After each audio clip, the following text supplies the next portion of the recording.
We are now going to look at the digestive system. We will look at the structure of the digestive system. We will look at the action of bile and how chemical digestion happens. And then we will look at absorption of digested nutrients. So first, let's look at the structure of the digestive system. So here we see the stomach, pancreas, the small intestines,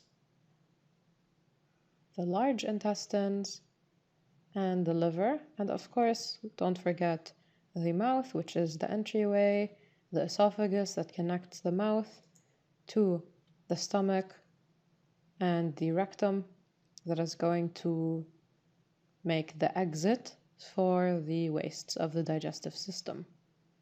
So these are the structures of the digestive systems. These are the organs involved. Now we will look at bile. So bile is produced by the liver, stored in the gallbladder, and then secreted to meet with food as it is exiting the stomach. As you can see here, it is released from the gallbladder. It's going to meet with food here. It changes the pH of the food in order to make it suitable for the small intestines, and it breaks up lipids into smaller micelles to make them more easily digested. So the bile is what we saw as secreted in green. I'm going to repeat the animation.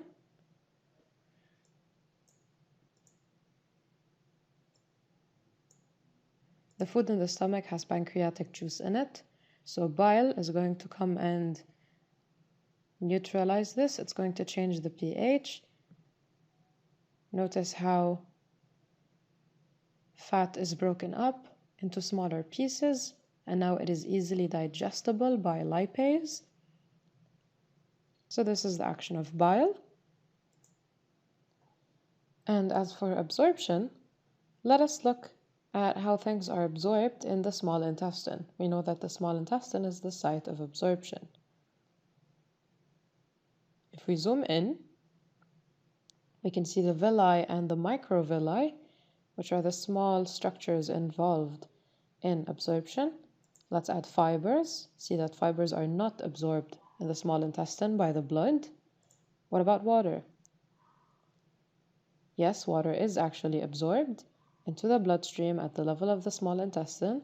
What about sugars? At the level of the small intestine, sugars are digested into monosaccharides, and yes, they are absorbed into the bloodstream. Let's look at amino acids. They are also absorbed along with sugars and water. And what about fatty acids and glycerol? Notice that they are not absorbed into the bloodstream, but they are absorbed into this lymphatic duct. And notice that when they are absorbed into this duct, they are absorbed as fatty acids and glycerol.